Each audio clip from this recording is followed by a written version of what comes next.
Você já comprou ou pensa em comprar um imóvel? Caso sim, você sabe como essa etapa é delicada e burocrática. Então, eu quero trazer uma reflexão aqui para você, decorrente de um caso em que nós atuamos recentemente. Na sua opinião, ter um advogado de negócios imobiliários lhe assessorando nessa transação, nessa operação, é um investimento ou um custo?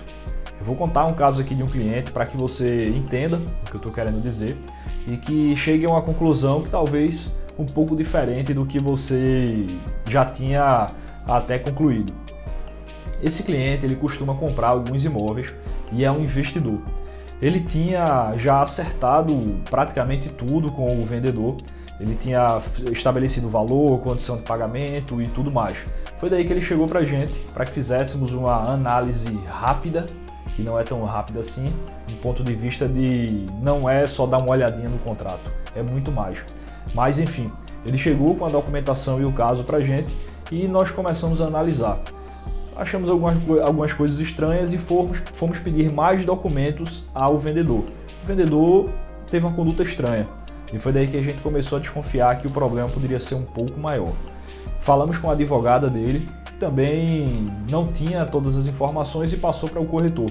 Quando falamos com o corretor também disse que não tinha, ou seja, ninguém tinha a informação do que precisávamos. Então retomamos o contato com o vendedor. Depois de uma certa insistência, o vendedor nos passou a documentação e confirmamos o que já desconfiávamos. Havia uma irregularidade maior do que se tinha falado, do que se aparentava. E o nosso cliente, desavisado, não tinha visto e ia acabar comprando esse imóvel.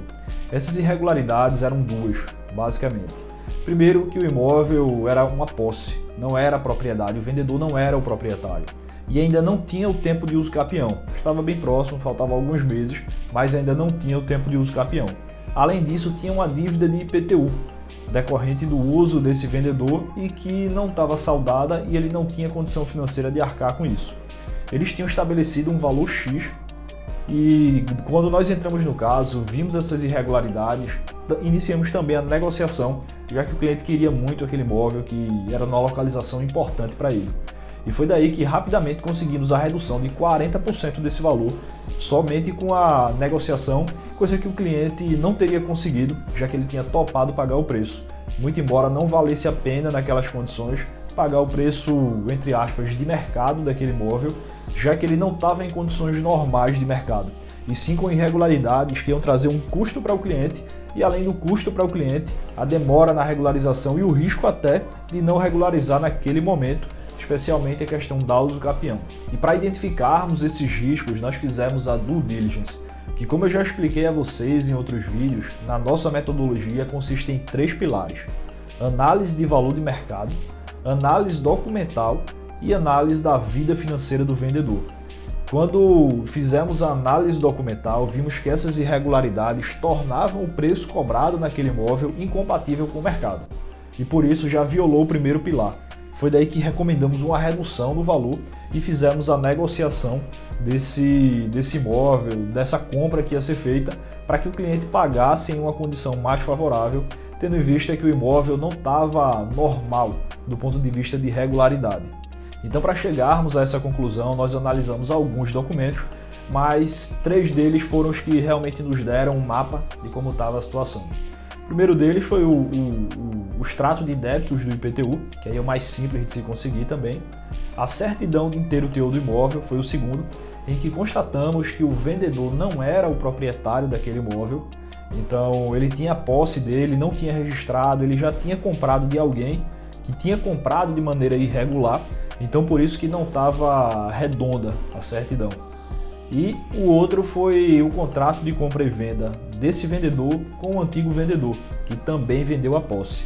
Então o que demonstra que o imóvel está completamente irregular e que ainda não há tempo suficiente para que se faça um uso capião.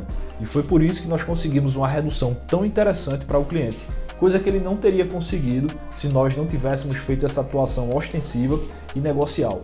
É como eu costumo dizer, o advogado de negócios imobiliários ele não vai só analisar contrato, fazer contrato, isso aí qualquer um faz. A nossa metodologia consiste em, de fato, entender o que o cliente quer com aquele negócio para que nós possamos atuar em conjunto com ele, entregando o melhor resultado. Então a gente vai ver, como eu mencionei, o valor do imóvel, vai negociar, vai fazer um contrato que seja interessante para ele. A gente acaba fazendo a negociação pelo cliente como se fosse nossa, adotando todos os cuidados necessários e garantindo que ele faça o melhor negócio. Então é isso que importa para nós nesse sentido.